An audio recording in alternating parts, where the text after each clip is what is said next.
I will be visiting Kings Island in Mason, Ohio for the very first time on July 6, 2021. This park has some amazing looking roller coasters which I cannot wait to experience. But this is my top 10 and how I rank them from worst to best.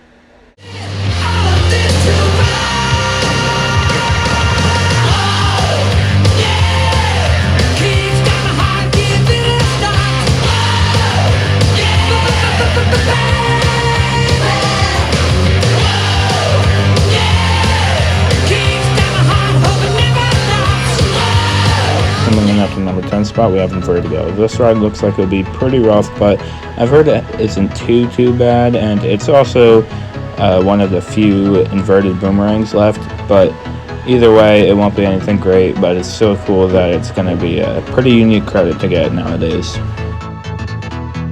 The number 9 spot, we have Backlot Stunt Coaster. This ride doesn't look like anything special, but it doesn't look too bad either, and I definitely think it will be more comfortable than in Vertigo.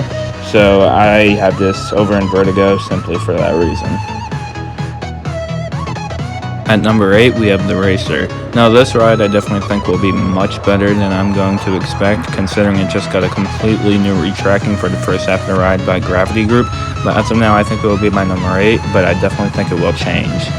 Coming in at the number 7 spot is Flight of Fear. This ride looks like nothing special, of course. It is a clone, and I will be riding the same exact thing a week prior at King's Dominion, although I do think this one will be better because it does not have the over-the-shoulder restraints, which is definitely a plus. And at number 6 is the Beast. Now this ride looks okay. It doesn't look like anything great nor anything too bad. Just seems like a ride where you're really just speeding through the woods. It doesn't look like it'll do much other than that. However, I'm definitely looking forward to that night ride, which I've heard very positive things about. At the number 5 spot, I have the Bat.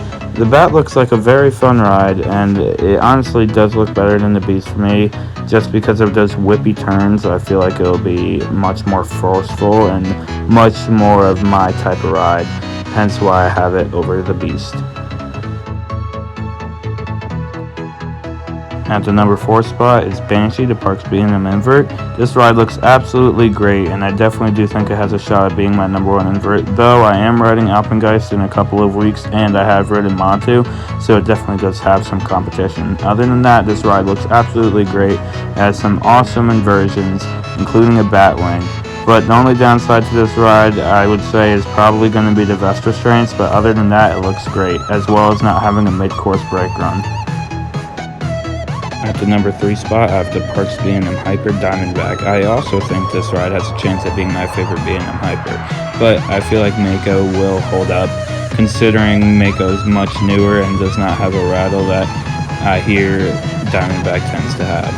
But this ride still looks great nonetheless, with an awesome splashdown, and it has a very solid layout, and it will also be my first B&M Hyper with the staggered seating, so that will be interesting as well to see how that rides. At the number 2 spot, we have Orion, the new for 2020 B&M Giga. This will be my first B&M Giga, and I think it looks absolutely great. It looks a little bit short, but overall the layout looks pretty decent. The speed hill looks amazing, and it overall just looks like a really good ride. I can't wait to get on this, especially since it will be my first B&M Giga. But do I think it will be the number 1 in the park? No. Some may not tend to agree, but I definitely think Mystic Timbers will be my number 1 coaster in the park. Oh my god, what a layout this thing has. There's so many airtime moments it seems, and it just seriously has a perfect layout for a GCI, and I just cannot wait to experience this thing. This thing just looks absolutely wicked. I really can't put into words how long I've been waiting to get on this ride. It's been such a bucket list coaster for me for so long, and I cannot wait to ride it.